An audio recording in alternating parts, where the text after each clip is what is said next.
And welcome to the newest show of many shows, Destined to Remember. I am Anthony from the Touring Fan Live, and I am so excited because it's something that's been in the works for a long time. We have Randy from Live on Four Legs. We have Dave from Live Footsteps. On both my sides, I'm like a sandwich, and they're the bread. But this is a brand new show that we've been thinking about for a while, and we're excited to implement it tonight for you guys. And what is this show? Well, it's kind of like a rundown. If you ever watch SportsCenter or any of those kind of shows where they kind of have topics which are below us, we're going to run down some of the topics from See Here Now Festival, which actually is cool that we're doing the first episode like this because all three of us have been there.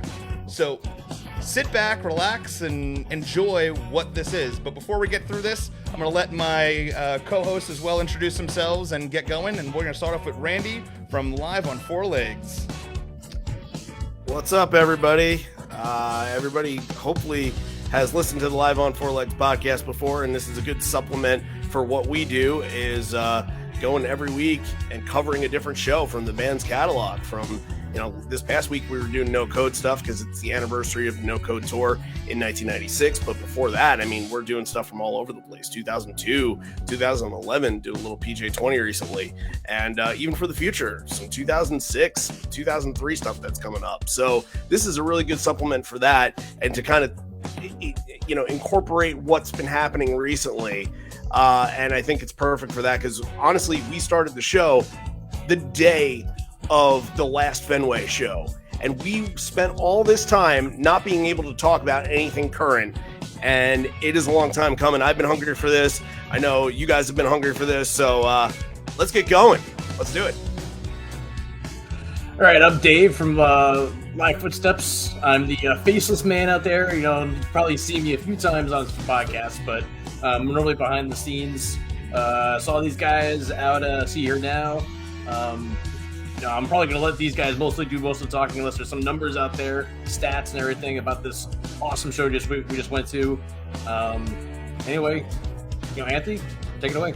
All right, and let me kill the music. And music killed. I've been waiting to click that. All right, here we go.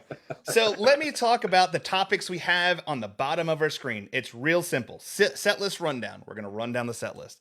Think it explains it. Opener. We're going to break down the opener of the show, discuss maybe the songs around the opener, and maybe did we predict the opener correctly and what we thought beforehand. The closer, same thing. Just like the opener, but talking about the closer. Almost made it. Damn it. Did you have that song on the set list and then it got scratched off and it was on your radar of songs you're waiting for? Well, we're going to chat about it there. In the pit, we're going to talk about people. We're going to have people come on that were in the pit during the show live and talk about, what their experiences were. Because all three of us were in the pit, this week we're going to be talking about that. In future shows, we already have guests lined up to talk about that. Top five, we're going to talk about our top 5 moments. In future shows, if we weren't at the show, we're going to have those people talk about their top 5 moments. Rare gem, was there a song played that was rare or has a rarity to it? Boom, right there. Stories, well, the stories around the weekend. Maybe it was something from not at Pearl Jam, but we're going to talk about our stories from there. And then Encore. Encore, which I guess I should have done my homework for it. Encore is mention the shows coming up and anything we have going on. So we're talking about everything going on in all three versions of things. So let's get this going. And we're going to have Randy start off with Set List Showdown. Oh, baby. Okay, so I don't think a lot of people predicted this, but they came out right out of the gate with some Gigaton, Dance of the Clairvoyants, Quick Escape into 7 o'clock all at the start of the show, and then kind of left Corduroy in this little just kind of floating by itself area over here. You're used to Corduroy being around other songs like Animal and Hail Hail that kind of supplement it and, kind of make that package in the middle of the first part of the set really feel like there's a lot of energy, but Corduroy really by itself. So that was very interesting how they did that. Then you get Present Tense very early on, which I was happy about. We'll get to that at some point soon. You go back into another Gigaton, Never Destination, Even Flow, Wish List with the Waiting on the Friend tag by the Rolling Stones. Superblood Wolfmoon gets its debut, followed by Red Mosquito with a little bit of Danny Clinch on a harmonica. Daughter with a WMA tag that extended even further than any of us could have imagined. Then we get Take the Long Way as a live debut, a beautiful sing-along with Elderly Woman Behind the Counter in a Small Town, Given to Fly, State of Love and Trust, Better Man with a People Have the Power Patti Smith tag, and then Porch closed out your main set. And then a very short, very modest, but very sufficient 3-song closing encore, and that started with My City of Ruins that had a local choir that came along with it. And then we get Alive, which obviously was the one that I'm sure a lot of people were waiting for. A little Voodoo Child tag in there, and Rockin' in the Free World with guest Lenny Kaye from Patti Smith's band. So, yeah, there's a lot to unpack in there. And I think the biggest thing is just, 20 songs. We're not really used to that from Pearl Jam a whole lot. We're used to kind of the 30-song set list. And I just want to throw this out there. I think that this is going to be kind of, and this is a festival set, so it's a little bit different, but I think the days of 30 songs and 3-hour shows are pretty much over. I think we can expect to kind of go down to about 230, a little bit lower than 230 maybe, because there's going to be openers on the tour. And I think that, the way that they presented the 20 was absolutely perfect to me. The way that the songs were paced and presented, songs like Porch, the solo in Porch. I don't think I've ever heard Porch's solo sound like that before. It was just so different. It was so unique. From Even Flow and Corduroy too, like the hits just sounded completely different and kind of fresh at this show, to be honest with you, along with the absolute freshness that came from the Gigaton stuff. So I think that this is kind of, now that the band is in their 30th year, I think this is kind of the way of the future here. And, while you're not going to get 30-song shows, you're probably going to get really, really, really good 25 ones. And considering that this was 20 was fantastic. So I'm going to agree and disagree with a couple things. One, the passion behind the band was something refreshing because, like you were saying, first of all, like listening to Even Flow for the first time in 3 years, first of all, it didn't feel rushed at all, because I felt like sometimes songs like Even Flow, or hell, even Given to Fly, were rush songs. Like they would run through them a little bit just to kind of like they were, I don't know, like it was just part of, like they had a rhythm to it. They knew what they were gonna do. They knew the solo behind it wasn't there. It was different and it felt fresh. The band looked hungry, and I think by adding Josh Hammerschmidt, whatever his last name is, which I can never say, I think by adding him and having Boom still there, which was weird because I felt like he was only played on like 2 songs, but I could be wrong. Yeah, Boom's he disappeared for a while. Yeah, it was really awkward. It's like, hey, we're replacing you with the younger, fresh kid, but that's for another show. I do feel like the way Eddie played, the way everything was, it felt like they could continue doing. I think the 27 to 28 seems realistic to me. Adding another 8 songs to that set list does seem realistic. 30 songs, well, 30 songs are always special. 30 was like that, your Phillies, your MSGs. Most of the times, it was like that 28, 29, the 2, encores type deal. I think that's still realistic. I really think Encore is going to be the real big judgment of what we're going to see Pearl Jam do in the future. I don't think it's going to be this Sunday, because I still think that there's too many acts on the card and way they're playing at time set that we're going to see truly what Pearl Jam's capable of doing. I think next Sunday when they play Encore, I think we're going to judge that. But I have a question for you both. We're talking about a set list. One thing I like to do with all my friends is like, hey, what do you think is going to be on the set list? What's the opener? What's the closer? Now, I actually predicted that Dance to Clairvoyance was going to be the opener. I felt like it was a modern pendulum. It felt like that was the best place for that song, because I don't know where else you put it in the set. I think it has like the way that it could start playing. Eddie can walk out to it. It has like all the pieces for it to roll out to. Were you the set list that was given to you at See Here Now Festival? When leading up to that, was that the set list you thought you were going to get? And I'll ask Dave first. I wouldn't think so. I mean, Dance to Clairvoyance opening, I know they wanted to come out of the gate and start playing Gigaton, and that's exactly what they did. But I thought that after the year we just had, I think Eddie would have come out and played like River Cross or something. But they came out just kicking and wanted to start playing the new stuff. I mean, having Release, that would have been really emotional, I think, for everybody to hear that after the past year of COVID. I mean, it's of course the most popular opener, and they've only actually played that once in New Jersey ever in 1998.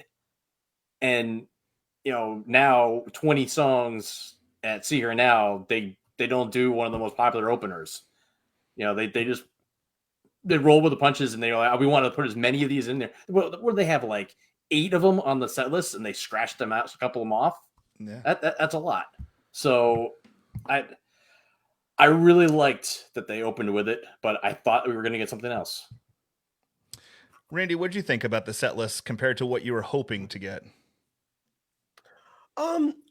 I was trying not to hope too much. I was trying to think more analytically when it came to this, and that's why I came up with a lot of different options. I think I definitely brought up that Dance of the Clairvoyants could be an option, and now hearing it and being able to witness it, I think that this was supposed to be the plan for every arena show when we were supposed to get this in 2020. I seriously think that whether or not they would have done 3 Gigaton right in a row is another question, but I think that Dance of the Clairvoyants really worked very well in the opener spot. And that's not to say it can't work in other spots. I think it can take maybe the role of where sometimes Elderly Woman fits like right at the kind of top middle in the 5th or 6th or 7th spot, where you kind of need a little bit of a come down after, your Animal kind of and Save You kind of songs.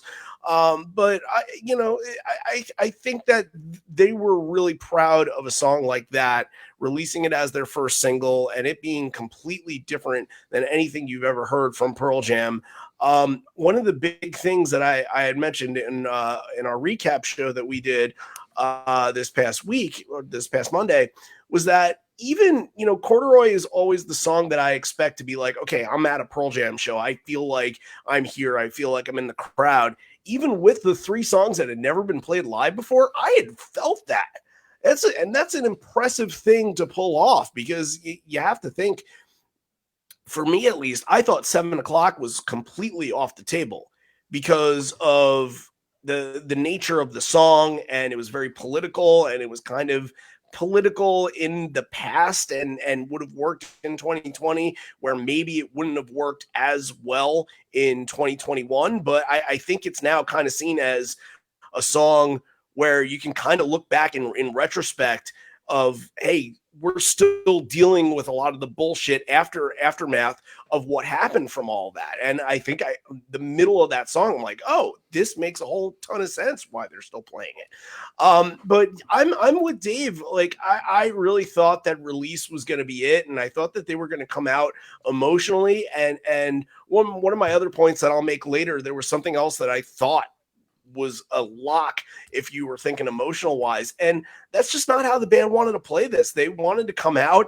and say, we are proud of what we did on our last record, and we've been itching to put this in front of crowds for a very long time. And more power to them. It was a very ballsy move, and for a crowd that you just don't know with festival crowds, and it was very predominantly hardcore Pearl Jam fans in there, but you just never know how even the hardcore fans are going to react to the brand new stuff, and it clicked. Everything clicked.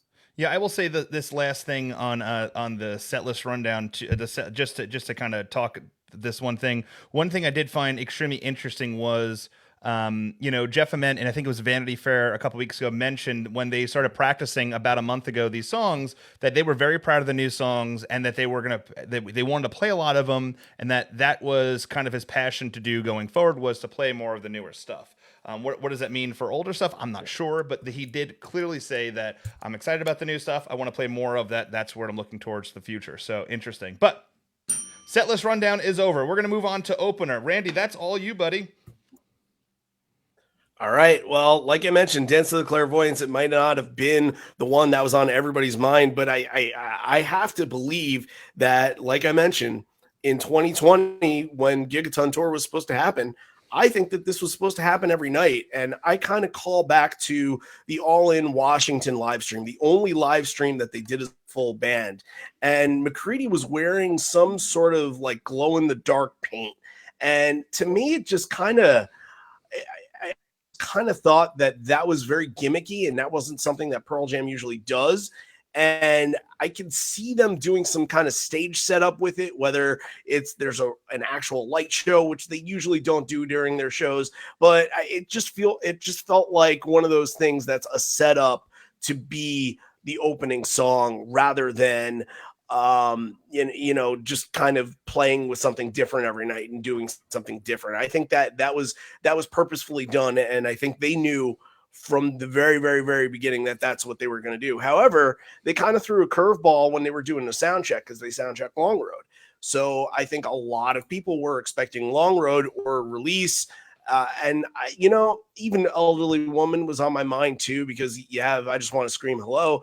And it's such a great crowd reaction song, kind of introduces you to the set and what they're doing and what they want the response from the crowd to be. But like Dance of the Clairvoyants, and then following right after with a song like Quick Escape, it just made you feel part of it. And that's a lot to say for a show that, oh boy, that the first three songs, you had never heard them live before. And even 7 o'clock, piggybacking what I was saying before, you wouldn't expect that in that number 3 spot, because you're so used to the Corduroys and Hail Hail and Animals Save You, all those ones that kind of dominate the upper half of Pearl Jam shows, that 7 o'clock feels like it would be sort of mid-set, like maybe pre-even flow kind of deal. And then busting that out there, it felt like it was a part of it. And it felt like we didn't need the old school Pearl Jam set. This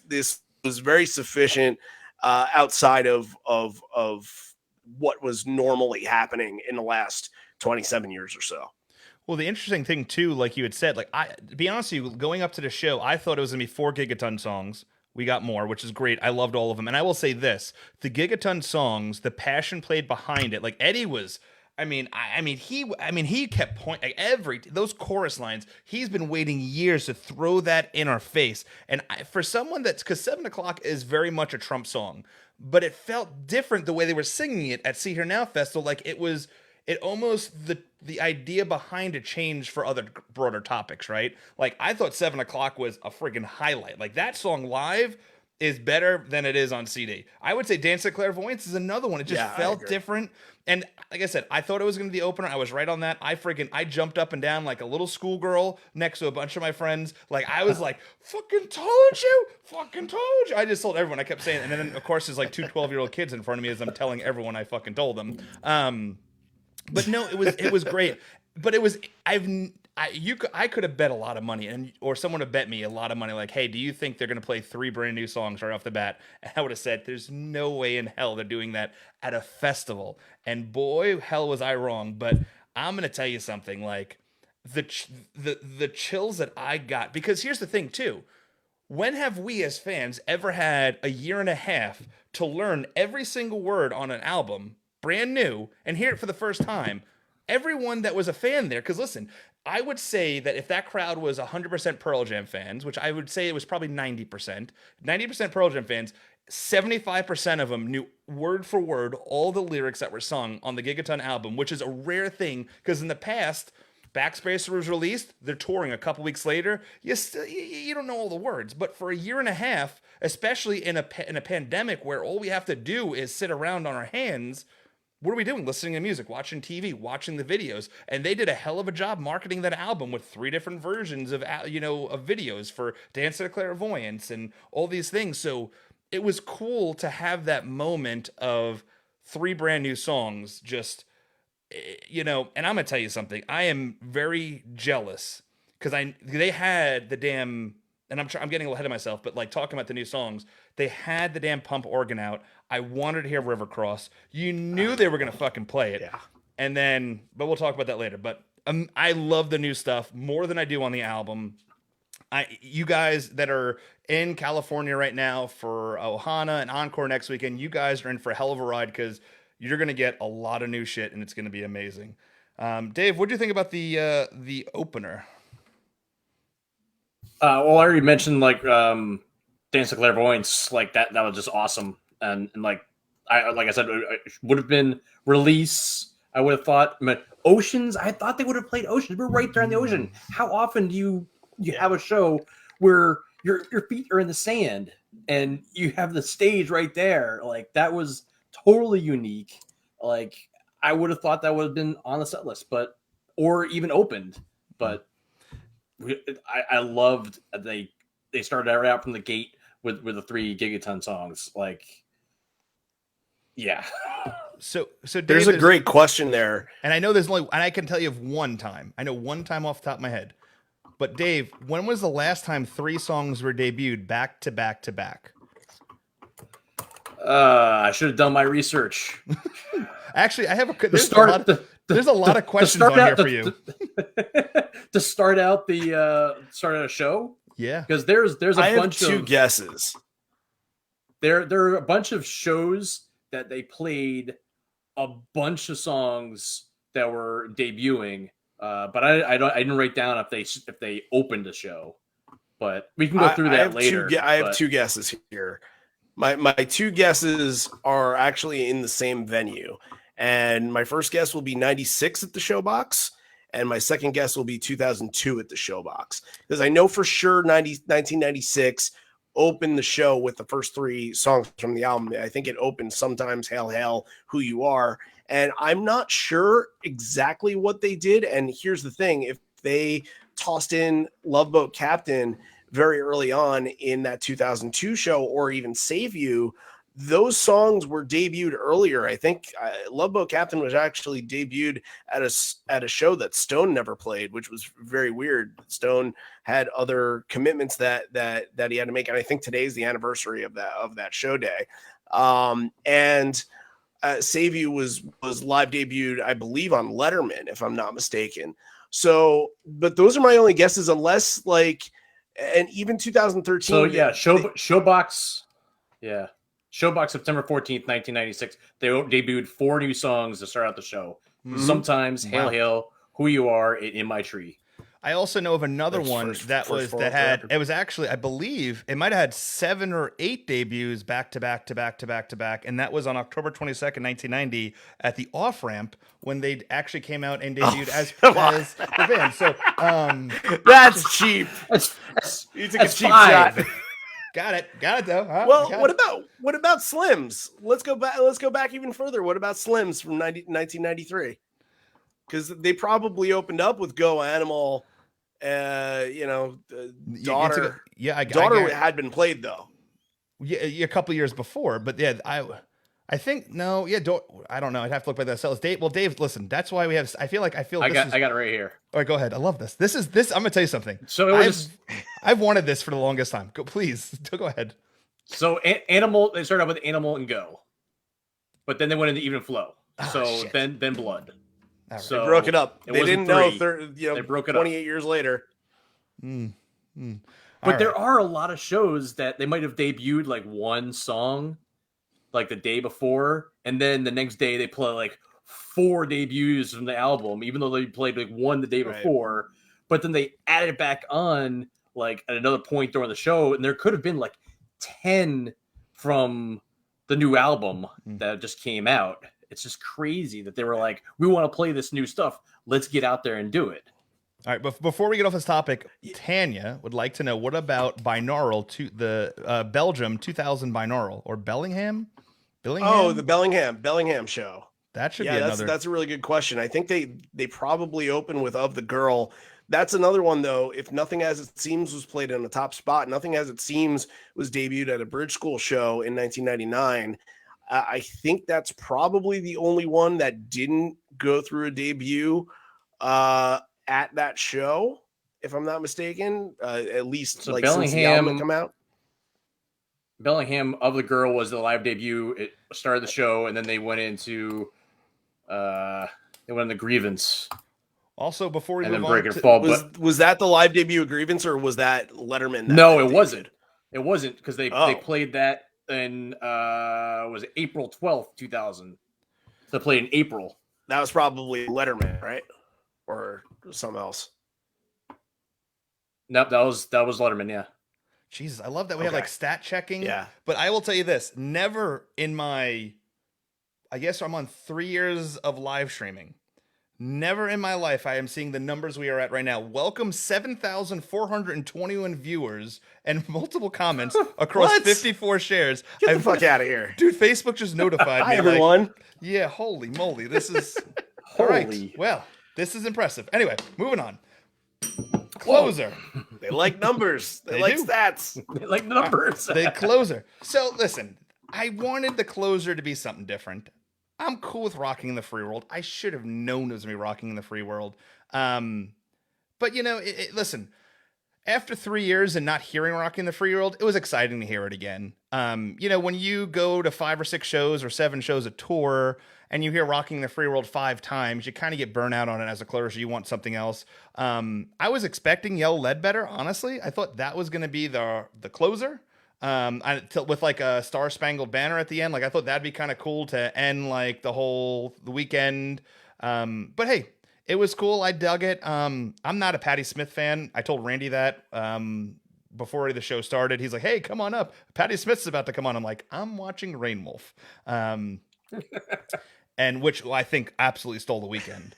But yeah, it is what it is. It was great. I enjoyed it. It was good to see Mike running around again. It was good to see Eddie all around the place. It was good to see Dave Klingenkopf, Jingleheimer Schmidt, and everybody just kind of like rocking at the end and having Patti Smith's guitars come out. It was good stuff right there. So Dave, what did you think about rocking in the free world at See Here Now Festival?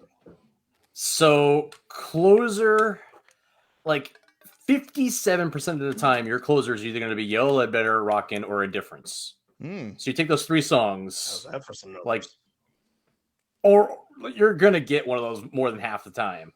And then at a festivals, like there's only a handful of songs they've ever closed a festival with other than Yellow Ledbetter and Rockin'. There's like only a handful of other songs like Bob O'Reilly, Alive only 2 times, Watchtower once, kicking out the jams a couple times. List, yeah.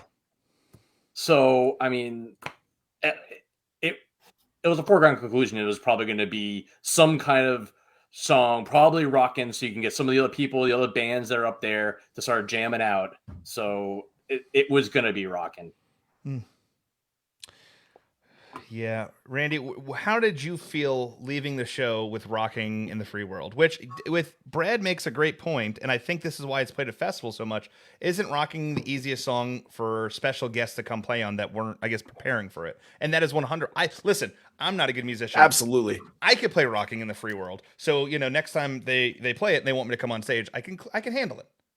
So.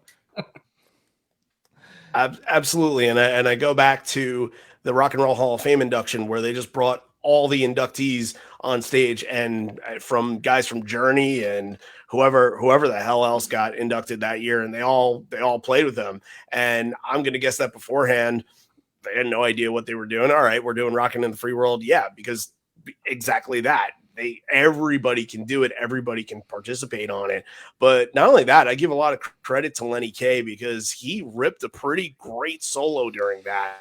Yeah. And it was it was a great moment. And I think the biggest realization during Rockin' in the Free World now is that Stone's solos at the end just fucking ripped during that. And I don't think a lot of people really recognize that. They're not paying attention to Stone, but being on Stone's side and seeing him and Lenny, and I have a bunch of pictures from that, just kind of going back and forth and looking at each other and getting signals from each other.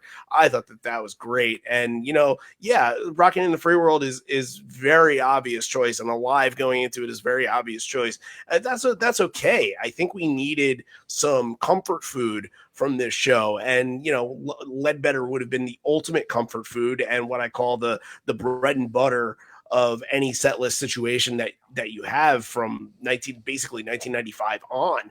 But there's not going to be a lot of time. I think they hit just about 2 hours, and they even went over because they went on at like 10:45 or something. 8:45, and then finished up at 10:45. So really, they made up the allotted time. But I think as far as the encore goes, My City of Ruins in there too, and I think a lot of people that weekend assumed that we were getting a Bruce Springsteen appearance, and we didn't. And I don't know if this is for now or for later, but I for one, and maybe I'll tee this up now, I for one am actually really thrilled that we didn't get a Bruce Springsteen appearance. And I'll let you guys, anybody that kind of wants to chime in on that and say something about that, I'll let you guys do so, but we'll get to that point in a little bit. Yeah, 100%. But no, I think that's, and then that is all we have for closer. Moving on to Almost Made It. I love this bell. Randy, Almost Made It. What songs that were on the set list, but our ears did not hear? Oh my God. There's the one that it just has to, it's the one, it's light years to me. Like, I went into this show and said, if there's any song that I hadn't heard before, this is my 21st show, and I have only heard, I think, 5 songs from Binaural, because all my shows have come after 2008. So I missed a lot of that era. I've gotten Grievance a couple times. I got Insignificance once. I got Breakerfall once. Sleight of Hand once. And then Nothing As It Seems, I think, a couple of times. And I had never gotten Light Years. And Light Years was my favorite song from the record. And I thought if they were going to do tributes to people, if they were, going to wish loved ones well, that would be the song that they would do that to. And there it is, in the middle of the set list, right after Even Flow. When does anything that happens after Even Flow get killed like that? Like, that was just a dagger to the heart after all of that. And like, celebrate. I almost wish I didn't know that, because I had put the show up in like such a high honor that not getting Light Years in there, it stings. It still stings at you. So, as for the other ones, I'm going to have to pull this up on my phone and kind of bullshit for a second, because obviously I did my homework, but I know that Evolution was on the set list and did not get played. I know that Elderly Woman was a late ad, I believe, and State of Love and Trust was the late ad. And if you look at the bottom of that photo, it will say Audibles, not Audibles, but Audibles. And that could be taken, I'm sure Ed called it edibles at one point, which maybe for all, two Ed solo sets this weekend, it could be edibles. But I think there was Unthought Known in there, Down, and Elderly Woman was on there, and I think State of Love and Trust was on there too. And I know I'm missing one other from the main set that was originally on and that got crossed off, and I apparently didn't save that set list photo in my phone. Oh, Retrograde. Thank you. Yep. Yeah. That's going to be a good one live. That is going to be a good song live. I agree. I think Retrograde is going to be the Unthought Known of the Gigaton record, where it's just going to soar. It's going to have a lot more moments. It's going to build really nicely. And it's going to be one that a lot of people don't see coming. I think that for sure. And it's a disappointment that we didn't get that. It's a huge disappointment that we didn't get Rivercross right after My City of Ruins, but that's all time thing. And obviously Ed's going to address the crowd and talk to the crowd a lot at this show, which of course is great, because he's talking about all the right things, and it needs to be said. So, and I believe there was a All Along the Watchtower that was closed at the end too, which I'm not crazy about All Along the Watchtower. I can take it or leave it. I'm just not. It's one of those songs that everybody covers. Dave Matthews covers it, and whoever else wants to cover it. That's another one that you can put in the same category as Rockin' in the Free World, where everybody will know it. But I feel like Rockin' in the Free World is Pearl Jam's song. Like, that has become attributed to Pearl Jam just as much as it's been attributed to Neil Young. So that's why I've generally been okay with that over a Watchtower. But you know what? I have grown on Watchtower a little bit and listened to other versions of it where I'm like, okay, their version isn't as bad as I had considered. And I think, I'll leave it at that. I'm not here to ruffle feathers at all. So. Well, I just to put it out there, bands that cover Rocking in the Free World, Bon Jovi covers it, Simple Minds, Hayside Dixies. There is, since 2000... Hayseed Dixie? Whatever that is. Is that like... Yeah. I think that they are a cover band. I think they're... well, like, then I guess there's a lot of them. But there's a lot of them based off of whosampled.com. So, talking about websites, right? Talking about websites. I get to do something fun right now. Hold on. Let me hit the music. And let me tell you about something. If you've ever watched any of the shows in the past, one of the greatest things about Let's Talk Vinyl is that we need to know stats.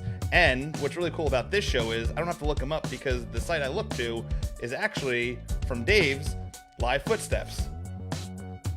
Take a walk down the hall. Follow those footsteps back to yesteryear, or all the way back to the off-ramp.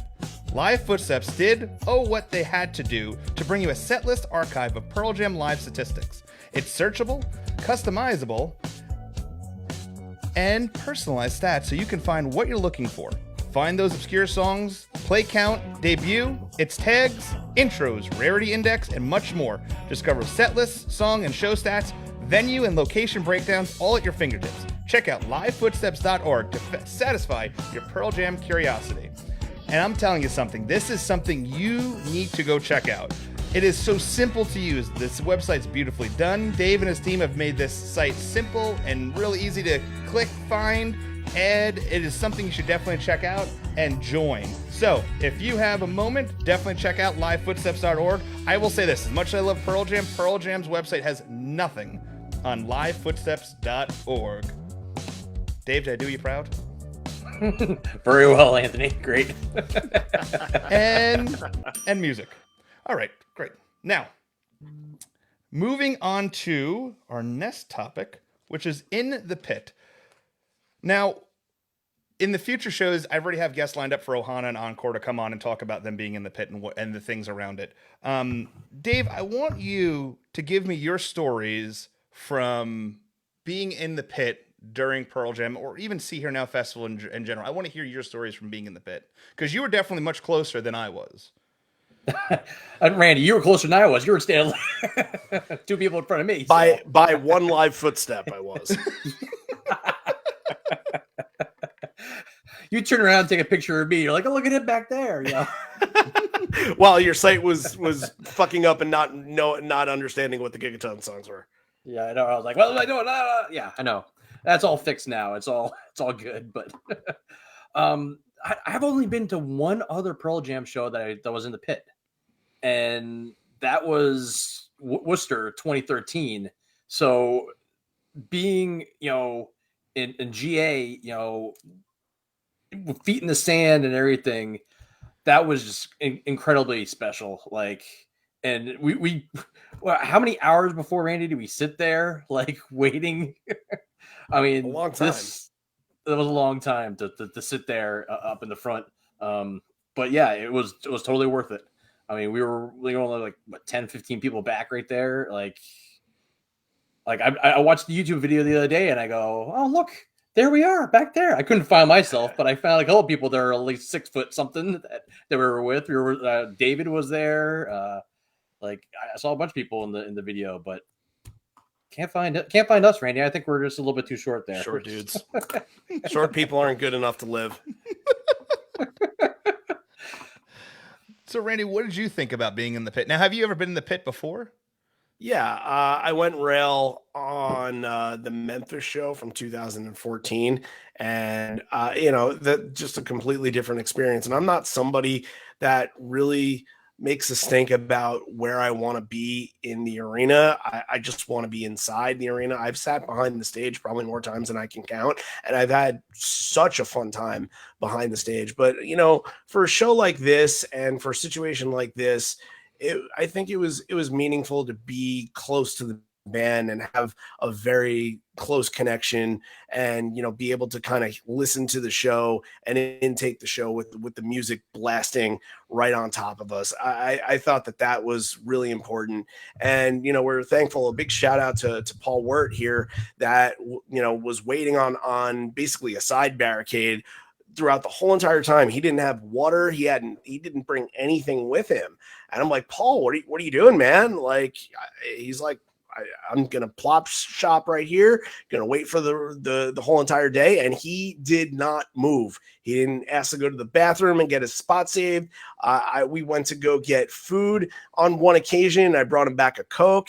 And I think that was all he, and we, the island noodles, that's another story for another time. The island noodles. Oh my, that might be my favorite thing from the night. But, because he was up there, we thought probably it was after Jackson Pines, and they played really early on. I think they finished up at like 3:15 or something. And we thought, yeah, if 2:30 when they finished. Okay, all right, yeah, I had my set times confused a little bit, but we just thought like if we're going to see that, we need the full experience. And yeah, it was a little like, of course, you're going to have those people that are going to plow their way and pretend like they have a friend who's in the second row. And of course, you're going to have those people that are in the front that are just, you're going to get obnoxious people everywhere. But I think for this we had night, a few of those. yeah, there were some bro fraternity guys, and it is the what rush it the is. stage door and porch or whatever. Yeah, right. It is what it is. It's going to happen at every show. I was unfazed by them. Quick yeah, side story to talk about fraternity Go for it. bros. Paul, myself, Jen, and Rhiannon went to the Rainwolf after show. And I was right front. I love Rainwolf. Like I was there. That's probably one of my favorite live bands out there right now. And some drunk guy is like running into girls. And I was like, and I told myself, please God, don't let this guy run into me. I just don't want him touching me. And he kept doing it and kept doing it. I just turned around with all my force, just pushed this motherfucker on the ground. And Rainwolf stops the music. And I thought, I'm getting kicked out. Next thing you know, security's taking care of him. So it was interesting for sure. But yeah, there was definitely a lot of Jersey Shore bros at See Her Now Festival and the after events for sure. Yeah, and one of the other things, and that's good for Rainwolf for catching that and stopping the show. And I want to throw to when Ed did that, and Ed had mentioned a couple of times there were a couple medics probably closer to where you were, Anthony, sort of gotcha. like past the right side a little bit, and I think there were a lot of probably dehydration issues, and there was one situation where Ed stopped during wish list. He stopped the entire song, and he's like, "We're gonna stop right now. We're gonna fix this and make sure that the person was okay." Got back into the song haphazardly, but like that, they're always looking out for that stuff, especially after Ross killed and knowing that they never want a situation like that to happen again. They were very conscious of it, and all encompassing that is why they are always going to be my favorite band, because they always do the right thing for us and they're always looking out for us. Because I wouldn't want a band, and I think about to like new metal bands from the early 2000s, and if that would happen, they'd be like, "Get up, you pussy," just shit like that. And Pearl Jam is not about that. They're about everybody being safe and everybody having a good time, and not having to worry about just anything from dehydration to exhaustion to even fighting. That there have been times where there have been fights at shows and they've been like, "Nope, we're not having it. Let's not have a fight tonight." So just want to throw that out there. Yeah, so from my experience in the pit, I went with a good friend of mine named Rhiannon, and we kind of made we wanted to see Rainwolf, we wanted to see Jackson Pines. Jackson Pines has been a part of the show for a while, and we wanted to support them. And then we got to see you guys, and that was the first. Well, no, we had met at the corner beforehand the day before, where we just kind of randomly ran into each other. But that was the first time we got the first people we saw. Yeah, going for the merch. We just got out of the car. There you are. Yeah. But it was good. Like I felt relaxed, like just kind of walking around. We did see probably one of the worst artists I've ever seen in my whole life, and people loved him. The band Goose, which they started singing Christmas songs, and I'm like, I'm done. I'm out of here. Like I can't do this shit. Like it was horrible. But I enjoyed the fact that we walked around. We originally were back by the umbrellas, and we're like, hey, we're gonna sit back here.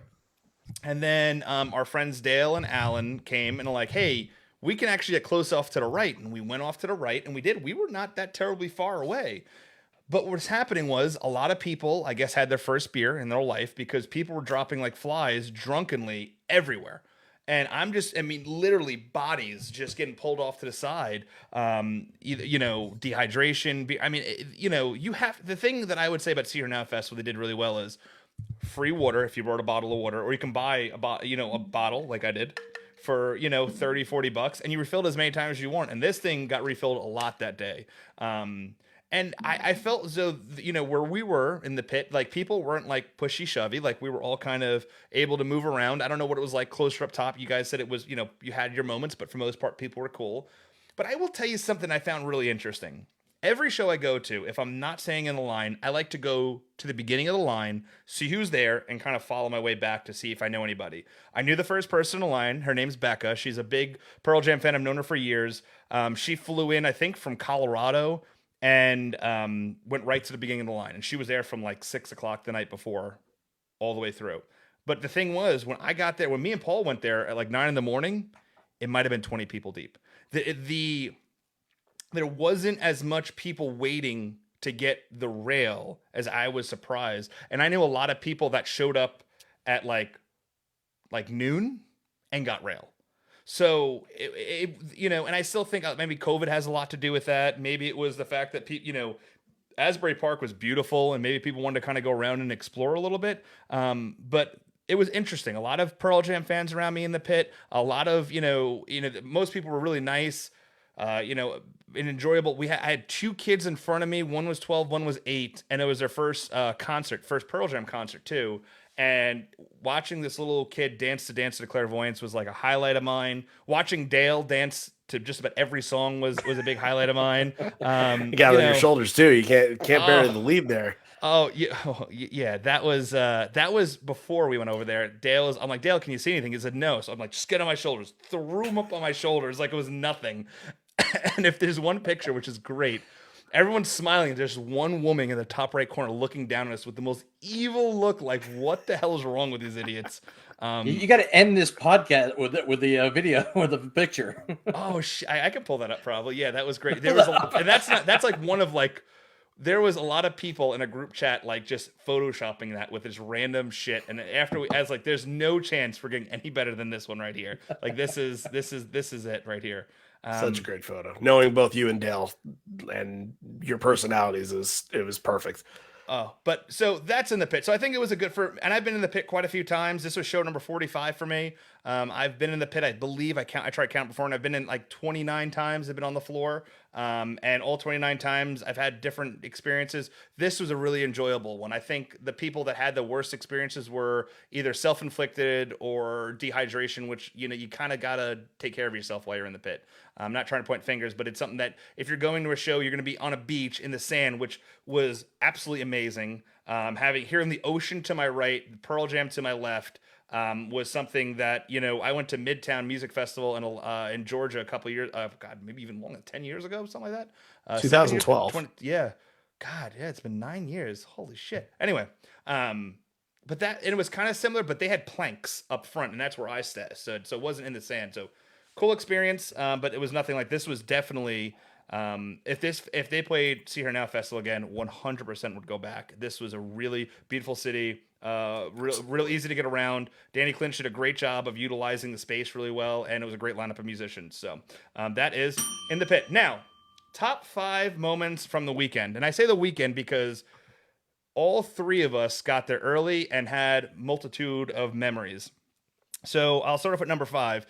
Hearing the new songs of a Gigaton was really special to me because just having the ability to hear them that in a different way than wasn't on the album, waiting a year and a half to hear them was special. Number 4 is just seeing Pearl Jam again and being around people that I hadn't seen in 3 years. For me, and I'm pretty sure Randy and Dave, you can agree with this. Going to a show is kind of a release for me. It refreshes me a little bit. I get to just kind of, just relax, kind of have a good moment and do things. Number 3 was seeing Jackson Pines live. I've known those guys for about 2 years now, and being able to see them live and see them experience them as a full band was something real special. Number 2, and it's doubled up a little bit. Present tense to me, I'm an emotional guy. I cry at everything. Disney movies, America's Got Talent, my kids doing something special. I cry at everything. And Present Tense, when it hit, there was a moment that I had my arm around Dale. Alan was right over my shoulder. I ended up holding Rhiannon's hand. And there was a moment this is real. All of these people that I'm with right now, we've been through so much shit, right? Since Pearl Jam last played. And that was a song I think we were all waiting for to kind of just take that deep breath. And to me, that was Like that is probably one of my top 5 favorite Pearl Jam moments of all time. Just because it was something I never thought I never experienced that way. And it was weird because on Saturday after the show, I saw Rainwolf, went back to the house. Me and Paul took showers at where everyone was, and then I drove 7 hours, dropped Paul off in Richmond. Got to his house like I don't know, it was like 8, 9 o'clock in the morning. Turn around, I'm driving to Charlottesville because I had to be there, and I turn on the radio, and Present Tense just started. Like, I mean, it was the weirdest thing, just started. And it was like the first time in like 72 hours, like I was able to take things in from like the weekend and everything else, which I'll talk about my top one moment in a minute. And I just pulled off to the side of the road across from a Bass Pro Shop and just like emotionally broke down from like thinking about like all these things because man, if I wasn't stressed to the max, like going into the weekend from just like thinking I was going to disappoint people with what I'm going to talk about as number one, like going to the show, COVID, you know, seeing friends, like meeting people I hadn't met. Cause like sometimes I'm hard to get along with. I'm like, am I going to let people, you know, it was just like this sigh of relief of just like this weekend went exactly like I thought it was going to, if not better.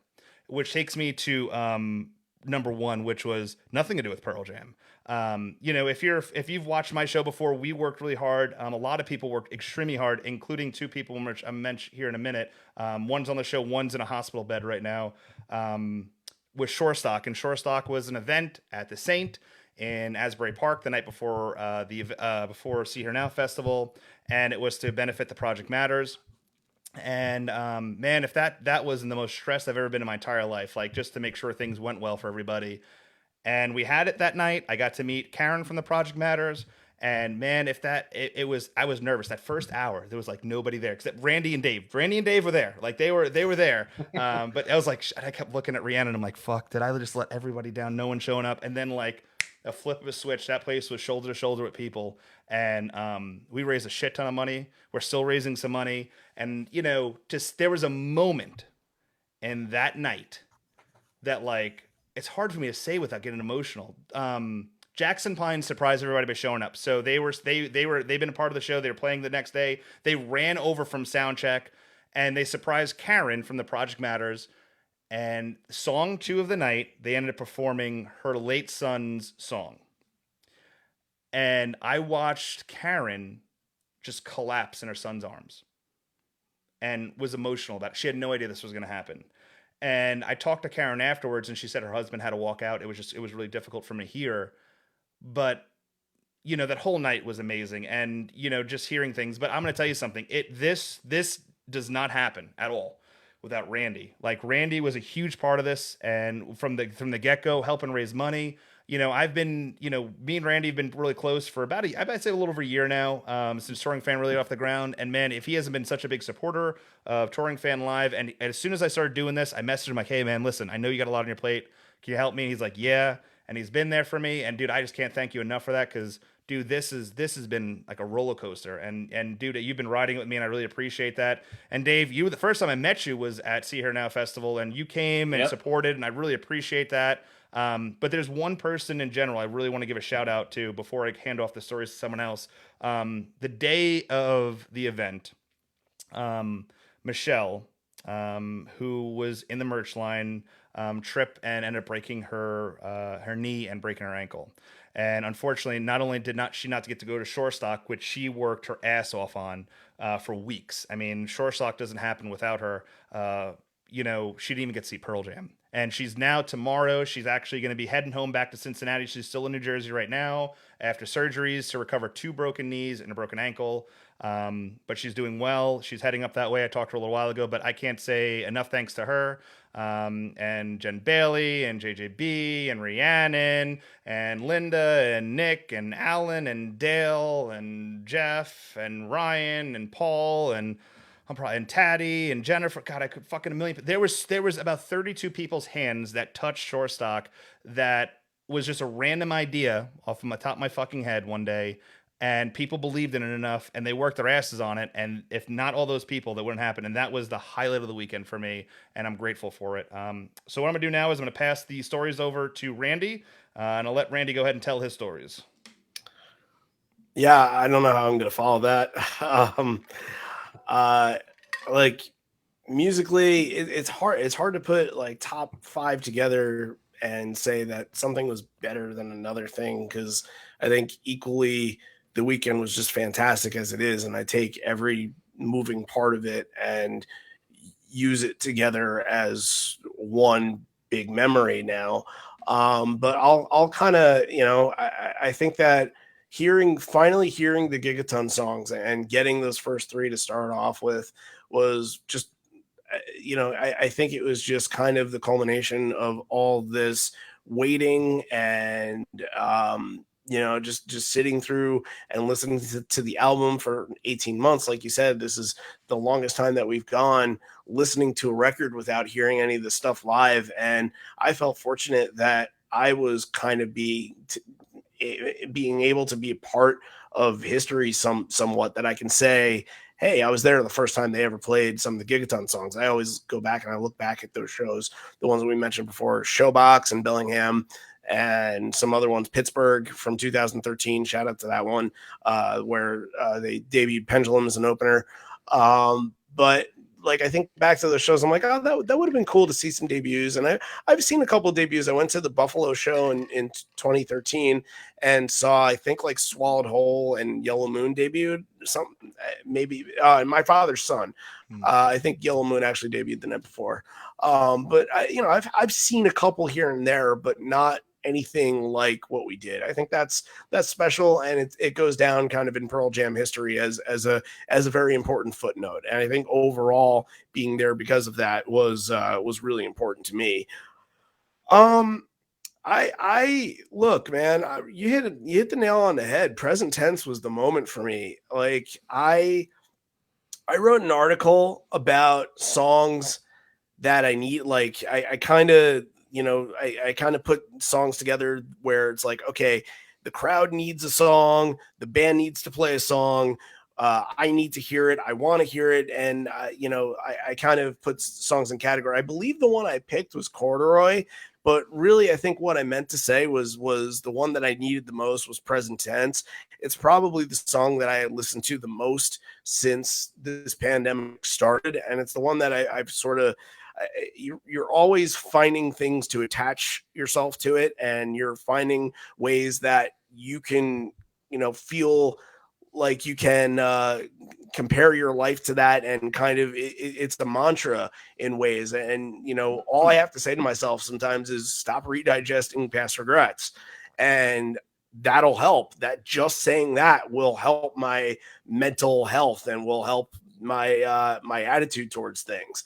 And, obviously the song became much more popular when the Michael Jordan 30 for 30 came out, The Last Dance, and that put a lot of attention on Pearl Jam. And I think I said it at the time. I'm like, it would be really nice if No Code actually got this attention back in 1996 when it deserved it, because Present Tense absolutely been one of those songs that they should have gotten the radio play, but didn't, and it absolutely deserved, and definitely highlight of the night.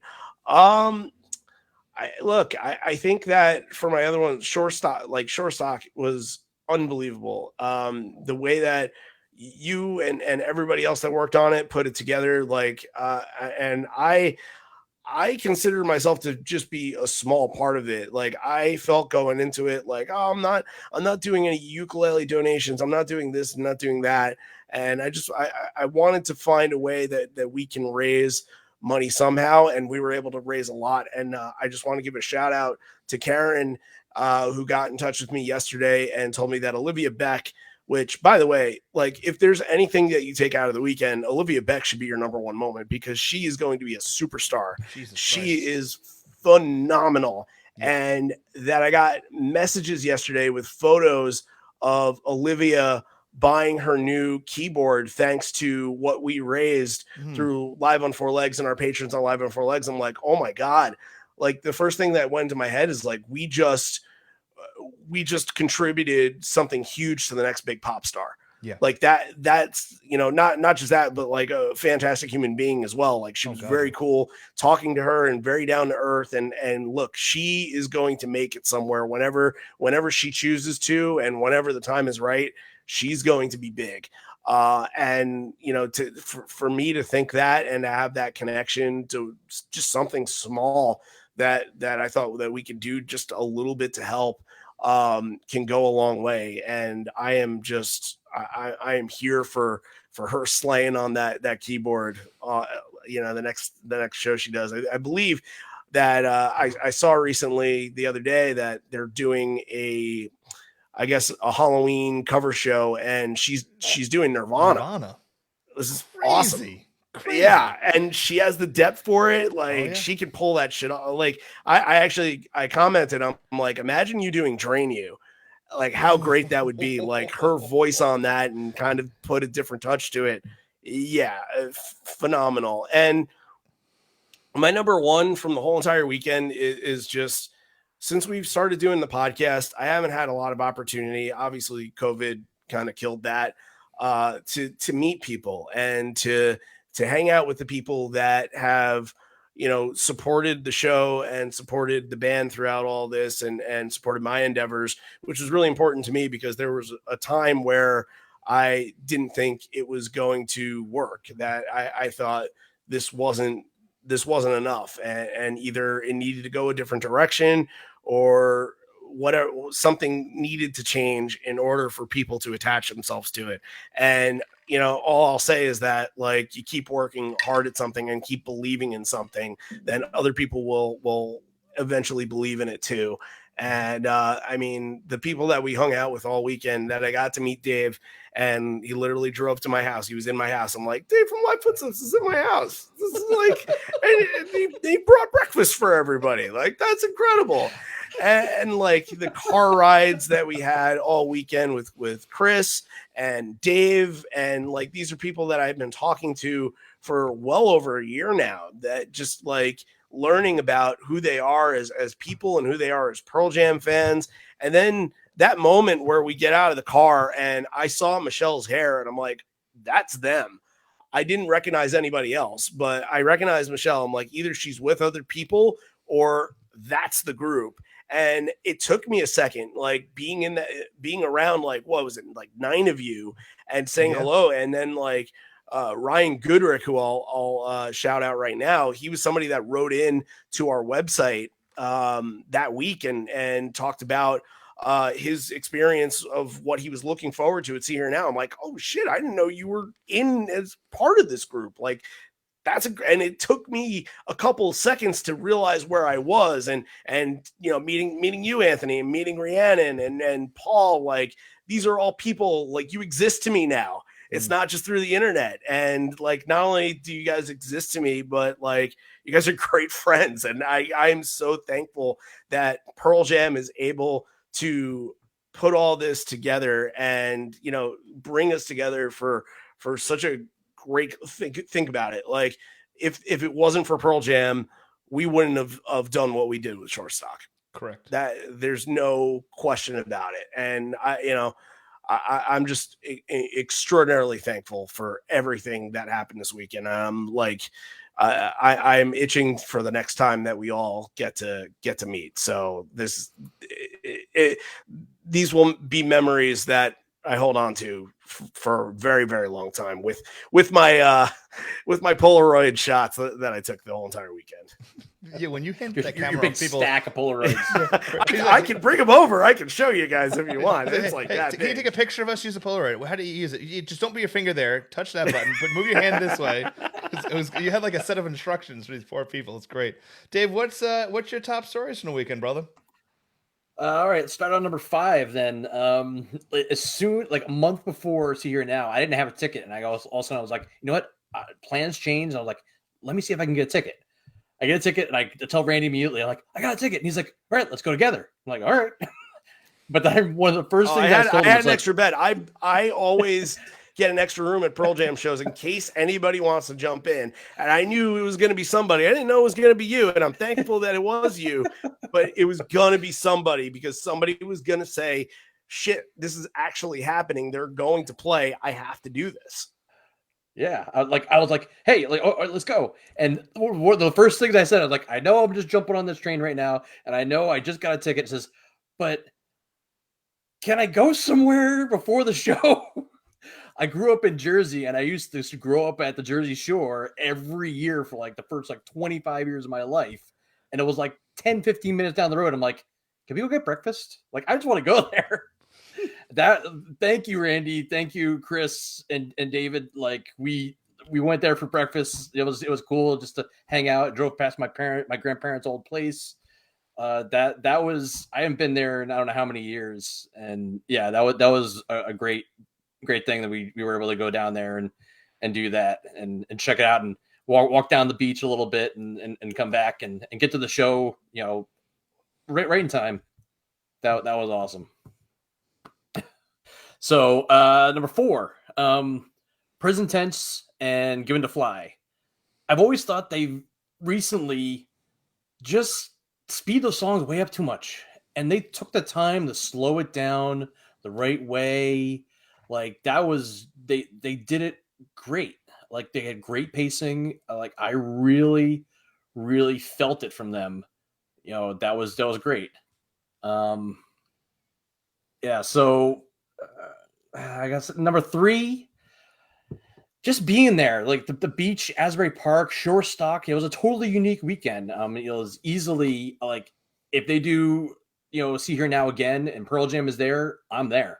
I mean, you can do shore stock again, yeah. Well, I'll be there for that too. Come on. I can make it work. Like, that was an awesome weekend. Like, just meeting up with you, Randy, and going down there. Like, okay, let's go do this thing. That was so great. Yeah. So let's get on to number 2 here. Like, I could have probably taken this and just separated out and just made all 5 right here, but just Gigaton. You know, it just having 6 songs would filled up my top 5 already. But like, just to hear them and hearing it live is so much better than just hearing it on the album. Like, that they really put it in. Like, I'm sitting here going, I'm speechless now. It was a totally unique experience to actually hear the new album, and they were killing it. And my number 1 thing was meeting the whole, you know, Pearl Jam family right there. I mean, Randy and I, you know, we got out right out of the car. You know, I met you, Randy, and then we got out of the car right there, and they're like, "Oh, we'll walk right over." And there's Anthony, like, "Hey," and then Randy, you're going right over to the merch, and you're like, "All right, well, I'm hungry." Anthony, you just talk to me like, "Hey, come on, let's meet the other people. Let's meet the family over here." And I just sat there. They're like, "Oh, there's the new guy." I'm like, who's this? I did kind of just like bring you, like, "Hey, sit down. Where are you going, Anthony?" I got something else to do. I'm just like, just drop you off in his dad's house. He just dropped me off, and I'm like, hey. Like, well, I was literally trying to get in line for merch. That did not work. Oh, I very know. well. I should have just stayed in H. Yeah, but that was great. Like, I loved meeting everybody. Like, it was, and I was so damn hungry and thirsty. But yeah, I had the rest of the night, you know, shore stock with everybody, you know, being at the show. It was full of memories. Yeah, Island noodles. And the flag. We can't forget the flag. The flag. Yeah. Guy comes out of a van, brings this big ass American flag. This is right across from the merch stand on the day before. And he brings out this big American flag, pokes right into the ground. And not just that, but after he does that and plants the flag, like he wasn't going to be able to do it or something, he goes, "Yes!" and like starts like clapping and like real proud of himself. Like, I just claimed this spot for America in America, damn it. I claim Jersey Shore as America. You have it, my friend. You have it. It's a beautiful place, but you have it. And so there's a great Polaroid, and I will share them to the social accounts of Live on Four Legs at some point. Just of Dave and Paul saluting the flag. just I needed it, and Paul didn't want to do it, but I forced him to do it. So yeah, Paul. Thanks, Paul. Paul is very much a different kind of person. To get him to do something like that is saying a lot. But now we come to our encore. And I'm going to hit the music because this is where we just say our final words and our goodbyes. We're going to start off with you, Randy. Anything you want to talk about? Your show coming up that everyone should know about? Any final good words? Well, I think the big thing that we've been pushing for a while is that the Concertpedia and just what we worked on with liveonfourlegs.com. For those that don't know what it is and haven't checked out the website yet, Five Horizons and 2 Feet Thick.